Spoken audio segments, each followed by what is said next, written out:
Magkakaiba ang naging opinyon ng mga senador kung dapat nga bang gawing state witness si Janet Lim Napoles, ang tinaguriang utak ng 10 billion peso pork barrel scam. Balikan natin ang kanilang opinyon sa report na nagbabalik na si Sam Ramirez.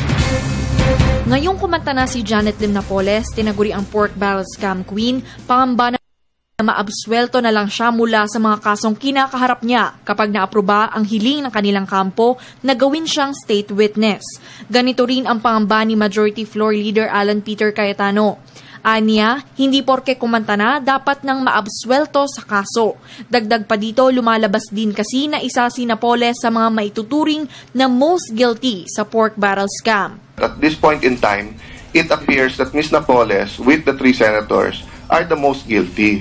So she's not qualified to be a state witness. Nagiging ridiculous na basta't gusto mo lang kumanta, scot-free ka. Bukas naman si Senator Antonio Trillanes sa posibilidad na maging state witness si Napoles, ngunit dapat may bago siyang detalyeng maiaambag sa kaso.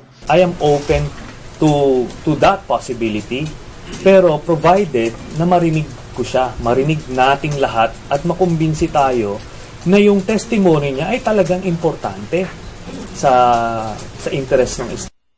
Sa huli, ang ombudsman pa rin ang tama at nararapat na ahensyang makakapagsabi kung maaari nga bang maging state witness si Napoles. Magkakaiba man ang pulso sa Senado pagdating sa usapin kung dapat bang gawing state witness si Napoles, nagkakaisa naman sa iisang bagay. So, the first step kay Ms. Napoles is, give us what information do you know?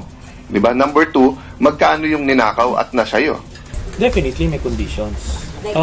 Like, isusoli mo lahat ng ninakaw mo. Para sa Telebisyon ng Bayan, Sam Ramirez.